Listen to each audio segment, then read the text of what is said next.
if this was the time, kaya na mag-compare ng Pangulong Duterte, may PI na sila dyan, tsaka may don't F with me na kagad sila dyan. Mga PI nyo, don't F with me. Andyan na kagad ang PACC, andyan na kagad ang DOJ, NBI, COA. Alam nyo po, walang biro. Yung lumabas dati yung PCSO, di ba, patayan sila dyan eh. Di ba, may pinatay na isang board of director, tapos sabihin na may corruption. Pinuntahan po namin kagad ang PCSO. Umiyak si Carme eh. Ganun ang fear ng mga tao nun. Walang biro. Pagdating ko doon, hindi ko pa naman namin meet si General Garma noon for the first time. Just because merong news lang na merong problema sa PCSO and there was a clamor. Pinuntahan ko kagad. Unexpected visit. Nung makita ko ni General Garma, tumili, dito na sila. Ganun po. Customs.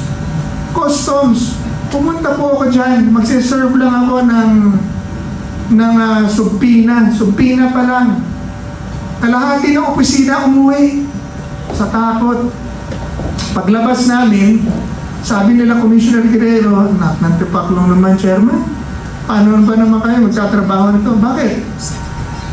Kalahati ho na staff namin, umuwi na sa takot, di alam kung sino dadamputin nyo. DPWH nung panahon ho namin. 1 month in my appointment, 2018. 1 month in my appointment. Wala pa kaming opisina. Nagmi-meeting kami sa mga restaurant. Dahil wala pa kaming opisina. Asawa ni si Kuya Ted, asawa ni Attorney Yvette pa, kasama ko nun sa PACC. Sa restaurant na kami nagmi-meeting kasi nga wala opisina. Nakakuha na po kagad ako ng report na merong district engineers na nangungulekta ng 10 milyon sa 100 milyon project dito sa CAR. Tapos yung isa kong whistleblower, pinagdala ko ng body cam, inilatag yung 4 na milyong piso sa lamesa ng DE para makuha yung project dito po sa Pasig. In-expose ko po kagad yun, kinasuhan kagad, tinanggal kagad ng Pangulo, nirelieve kagad kaso, pinangalanan kagad yung DE, pinangalanan kagad yung mga congressman doon. Tapos pinatawag ko na po lahat ng district engineers noon sa buong Pilipinas. Kinausap ko si Secretary Mark Villar. Sabi ko, pare, ito ang mga nahuli ko. Kaso babalentong sa iyo to, pare, pag hindi natin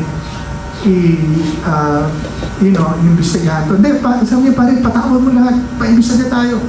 Natawag mo namin lahat ng district engineers noon. Tapos pinakita namin yung nangyari. Nakita naman nila sa news. Simple lang sinabi ko, mga kasamahan, lahat tayo rito professionals. Ibig sabihin, hindi kailangan maraming salita para magkaintindihan tayo. Ito na lang po sasabihin ko sa inyo, kung meron man kayong nagawa noon bago kami dumating, hindi ko nahuhukayin yun. Pero wag lang kayong magkakamali ngayon. Dahil pag ngayon kayo nagkamali, ikakahon ko talaga kayo lahat. Sabi ko, tapos, alam ko naman na tinatakot lang kayo ng mga congressman ninyo. Ngayon, sabi ko, huwag kayong matakot doon. Pag tinakot kayo niyan, magsabi kayo sa akin, dadalhin ko kagad kay Pangulo. Sabi ko gano'n. Sabi ko sa kanila, alam niyo po, after noon, bumagsak ang reports ng korupsyon sa DPWH. Bumagsak po. Yung mga district engineers, USEX and ASEX started putting up a strong stand against sa congressman. Hindi na pinayagan. Nalaman ko nung huli. Okay, nung hindi na po ako chairman, wala na tayo sa pwesto, sabi niya, hindi boss, hanggang 20% na lang sila. Pero all in. Hindi naman na zero dahil lita office sa PACC siya, isa, 250 districts siya. Pero hindi gaya ngayon, ghost projects, 25%, parang wala lang, because there was fear. So there was fear because it was the president leading the charge. Minumura sila, hinihiya sila, di ba? Wala akong pakialam sa inyo. PI nyo, patayin ko kayo. Ano, kaya ito pong nangyayari ngayon, nandiyan na po ang mga opisina, Ombudsman, COA, NBI, DOJ, meron pang ICI, na pwede nang kumilos. The Ombudsman can already initiate by himself an investigation even towards the President. Not for purposes of filing cases, but for purposes of filing an impeachment case. Now, that's another topic kung ipa-file ng impeachment case. Pero, ang point ko, kung meron na bang mga opisina na pwedeng kumilos, of course. Pero, gagawin ba to? Yun ang ating kini-question. Bakit hindi nyo pa ginagawa? Pwede naman gawin. So, ito po ang maghahunt sa Pangulo at sa ating gobyerno na question sa mga tao. Gagawin mo ba talaga ang trabaho mo? Hindi. And this is not only affecting government, politics. This is affecting and eroding or affecting national security. This is already a national security problem because political insecurity is the foremost and the most important security element in national security. National Security Administrator po ako. I finished my MNSA. At ang political security is the most important or the number one security element in determining and assessing and establishing national security. Sobra ang distrust ng tao ngayon sa gobyerno, sa korupsyon, nakakahiya ng tawagin congressman. Totoo lang, nakakahiya. Hindi ko na kailangan sabihin, alam naman ang lahat po yan. Pero unless this is addressed by the President, hindi mahihimasmasan ang question at ang bugsok ng damdamin ng Pilipino, and he has 3 years to do that. He has 3 years to do that. Utusan mo na, hindi mo mautusan ng ombudsman, pero at least man lang sana marinig. Di ba, marinig. Tamo po to. Lastly, ang laki-laki na ng kontrobersya. Pero may revelation pa yung isang congressman na marami pa rin allocables at non-allocables sa budget 2026. Paano nakikita na naghuhulos dili siya, di ba? Na lip service. Di ba? Bakit? Kasi siya na tinuturo eh. Yun ang pinakamalaking problema rito eh. Ano ang kailangan mo? Naalala ko si Pangulong Duterte, sinabi ko sa kanya to noon, 2016, mananalo pa lang siya as president. Sabi ko, Mayor, makain kami. Sabi ko, pangako mo sa akin, pag nanalo ka, kahit ikaw lang manalo, kahit hindi na ako manalo, matakbo ako senador noon. Sabi ko, paimbestigahan natin lahat. Wala tayong sisinuhin. Yun yung issue ng PDAP at saka DAP. Paimbestigahan natin na wala tayong pipiliin. Sabi niya sa akin, oo, sabi niya. In fact, tayong dalawa na mauna, magpaimbestiga na tayong dalawa. He was willing to do that. Nung inimbestigahan ko po, nung nasama sabi ko, sige, paimbestiga tayong dalawa. Tapos, nung nasabit sa aming investigasyon sa PECC, ang mga congressman, alala niyo po yun, siyang na congressman ang pinangalanan ng Pangulo sa TV. Yung ibang congressman doon, napangalanan na naman ngayon. Tapos, 14 na district engineers ang pinangalanan at sinibak at kinasuhan kagad.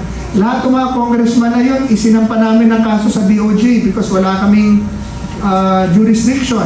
Sa presidential appointees lang kami. Lahat po yun, nakasuhan namin sa DOJ. Nung nasabit ang mga congressman sa aming investigasyon, Pinatawag ako ng Pangulo kagad kasi nagagalit yung mga congressman, pinatatanggal ako. Dahil sabi ko sa kanila, ba't huwag kayong magalit sa akin kung ginagawa ko ang trabaho ko. Kung may problema kayo sa akin, patanggal niyo ako yung Pangulo. Sabi ko, tayo sa Pangulo, patanggal niyo ako. Sabi niyo, magulo sa Greco. Pero kung ginagawa ko ang trabaho ko, huwag kayong magalit sa akin. Dahil sabi ko, kung may gusto kayong mangyari, gawin na natin ngayon. Tinatawag ako ng Pangulo. Pag upo po niya rin sa upuan niya, pinalabas lahat ng tao. Pag upo niya, sabi niya, oh, ano? Andyan ang anak ko?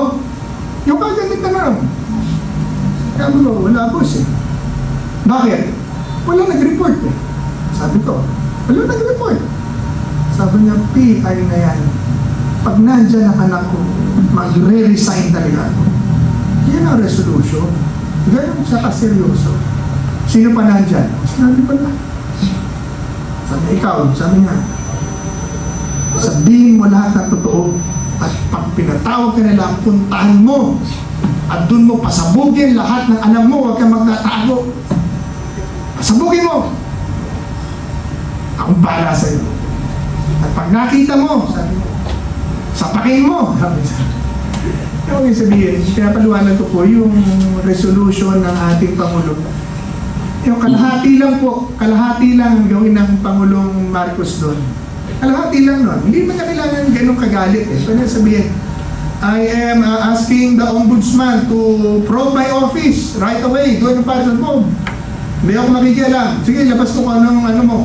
At ang lahat ng sinabi ni Zaldico, sige, i-probe mo at pakita mo sa tao kung ano totoo. Good, ganun lang. Tapos, I'm requesting the Senate Blue Ribbon Committee to invite me and I will answer all the allegations of this liar. Ganon. Insertions were declared unconstitutional. Kasi sinabi ho ng Korte Suprema na hindi trabaho ng kongresista o ng kongreso ang mamili ng project. Ito ay trabaho ng executive department. So, one of the basic and fundamental concepts that the Supreme Court delved on there is a separation of power. Kailangan paghiwalayin mo yung kapangyarihan at yung function, executive at legislative departments para hindi mag-collude at mag-redound to corruption. So, Congress is empowered to approve and appropriate budgets, but has no power but the power to choose the project belongs to the executive. So, naging problema ngayon, kaya lumaki ang pork barrel natin, naging allocable, at saka non-allocable, is that doon pa lamang sa NEP, and this was revealed by many congressmen already, na doon pa lamang sa NEP, nakikialam na, sinabi ni Cabal to, ni Yusek Cabral, Yusek Cabral di PWH. So doon pala sa ni Tito Soto, ni Ping Lacson, sinabi rin nila yan, nagsisingit na ng mga proyekto yung mga legislators, congressmen or senators. Doon pa lamang sa NEP, kunyari sa DPWH, na nagpapasa ng kanilang proposal sa DBM, sinapasok na nila yung akin tutuloy na to, akin to flood control na to. Yung akin po na yun, kanya rin yung contractor. So pag lumabas po sa GAA yun, i-advance na niya ang contractor. So yung contractor, dahil hindi diskaya, mangungutang na ng pera sa bangko yan, tapos ibibigay na. Yun na po yung billion-billion na allocable. Before, noong 2013, noong pit-off time, ang congressman at ang senador, limitado lamang dun sa kanilang 70 million tsaka 250 million. Pero yung budget ng departamento, sa departamento po yun. Pero ngayon, iba na. Ang proyekto ng departamento na pumasok sa kanyang distrito, inaangkin na ng kongresista. So, hihinga na po yung mga contractor. So, going back to the answer to the question, is there weakness in the law? There will always be a weakness in the law. Pero I think at this point, there is more weakness in governance than the law. Dahil is that may pag-asa pa ba? Can the President actually salvage public trust at this point in time? And is there something that he can do to actually make that happen? Magandang umaga po. Magandang umaga po. Bag na bigat, santos siya, kabuwasan, mayang pabak, maray na aga, mawapay na aga, mayang buntag sa tanang. Late po ako kasi coding ako eh. Pagka hindi ako panelist talaga, hindi ako dumarating ng maaga. Ang nakita ko po dun sa program, ang pag-uusapan dapat yata yung improper dismissal or suspension ni Congressman Kiko Barsaga. Diba? Bakit 249.11.5? Diba? Anong explanation? Meron pong biblical, yung, I think it's Matthew 7:13-14. Sabi doon, wide is the road to evil or to destruction, and many finds it. Narrow is the road to eternal life. So, lilima lang po. May sumabit pa na 11 na na nag-abstain. So, yun po yung appreciation ko doon. Bakit ganun? Pagdating naman po kay BBM. 5+4 yun. Kailangan natin tanggapin, binoto natin siya. Diba? So, we have to suffer the consequences of our action. Diba?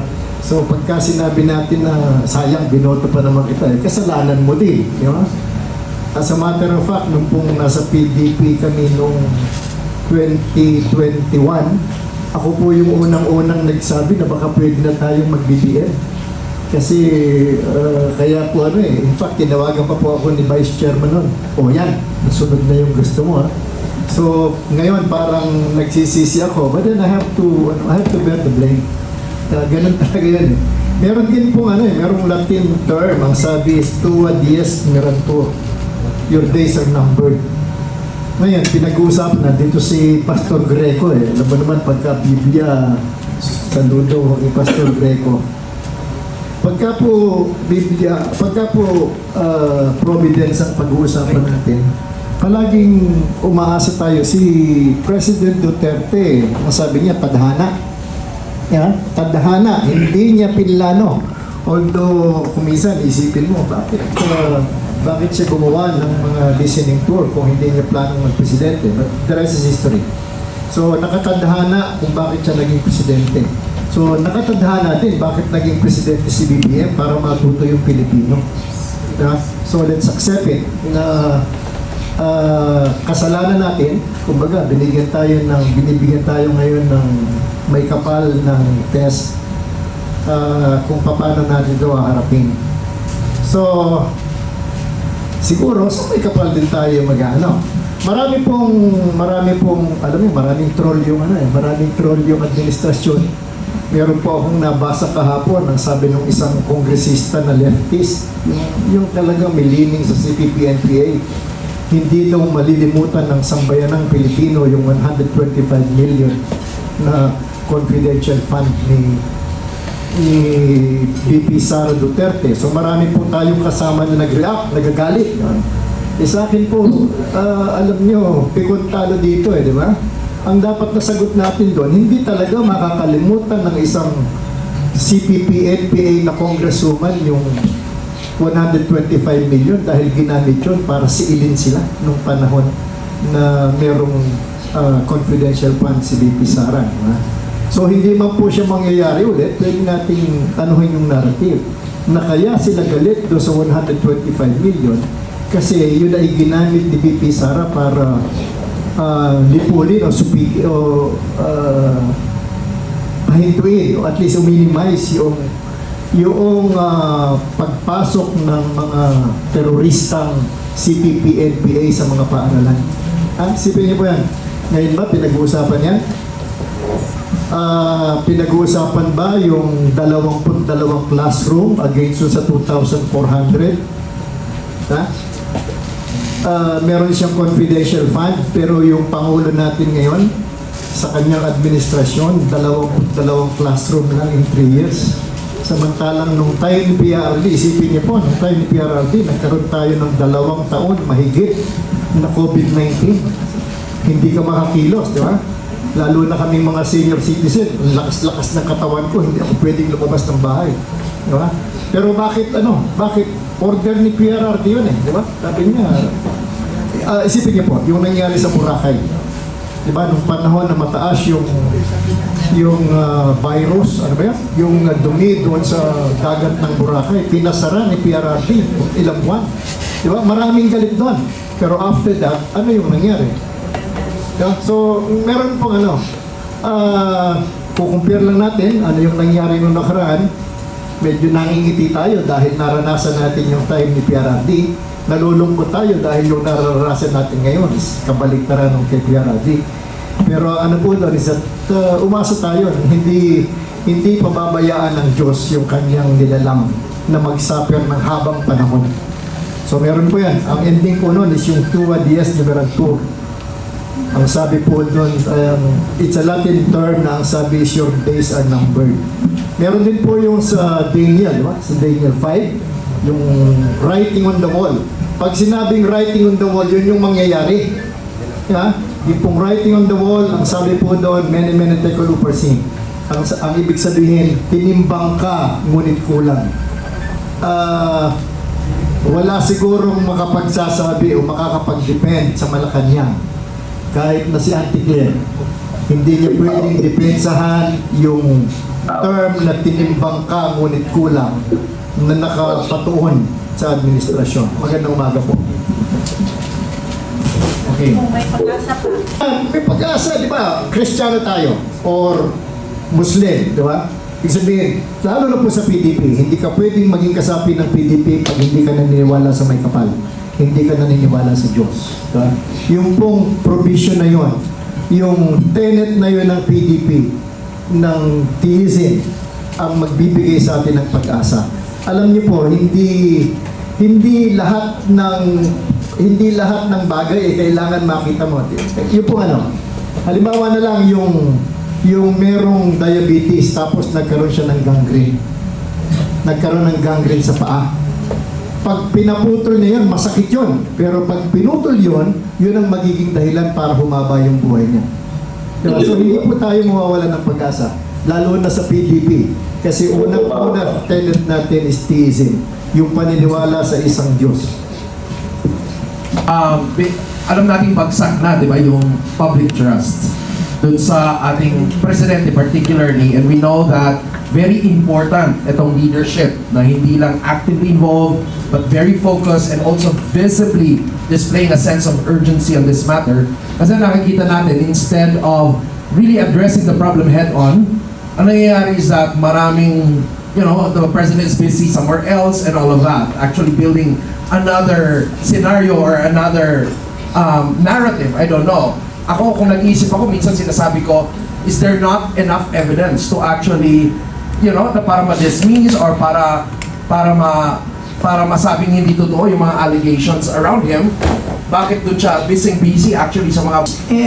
Kung may pag-asa pa ba ang Pangulo, we're talking about public trust, then siguro po hindi ako magsasagot ng yes or no.